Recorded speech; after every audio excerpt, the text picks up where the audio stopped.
सिकंदर, जो प्राचीन ग्रीस मैक्डोनिया का राजा था, ने अपने जीवन में कई युद्ध लड़े और पूरी दुनिया में अपनी शक्ति का लोहा मनवाया। सिकंदर का सबसे बड़ा आक्रमण भारत पर था। पहले ईरान, मिस्र और भारत के पश्चिमी हिस्सों को जीता। अब उसकी नजर भारत पर थी और उसने 326 ईसा में सिंध नदी के पार भारत की सीमा में प्रवेश किया। उस समय भारत में कई राज्य थे, जिनमें से पोरस का राज्य, जो आज के पंजाब क्षेत्र में था, सिकंदर के लिए सबसे बड़ा चुनौतीपूर्ण था। सिकंदर जब अपनी सेना के साथ भारत के उत्तर पश्चिमी हिस्से में पहुंचा, तो पोरस ने उसका विरोध किया।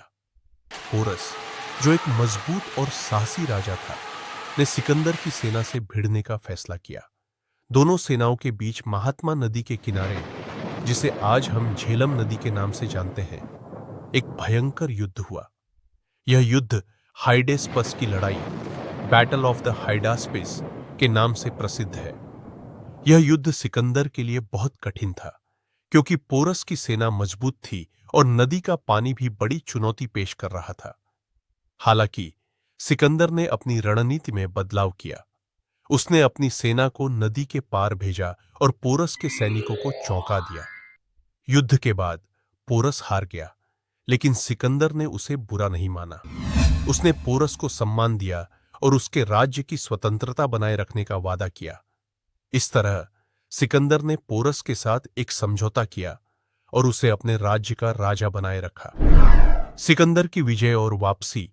सिकंदर ने भारत के कुछ हिस्सों को जीतने के बाद आगे बढ़ने की योजना बनाई, लेकिन उसकी सेना थक चुकी थी। सैनिक भारत के जंगलों और कठिन इलाकों से तंग आ चुके थे। इसके बाद सिकंदर ने अपनी सेना को वापस बुलाने का निर्णय लिया। उसने कुछ समय भारत में बिताया और फिर पश्चिम की ओर लौट गया। सिकंदर की 32 साल का था, लेकिन उसके द्वारा स्थापित साम्राज्य का प्रभाव आज भी महसूस किया जाता है। ऐसी वीडियो के लिए हमारे चैनल को लाइक, सब्सक्राइब जरूर करें।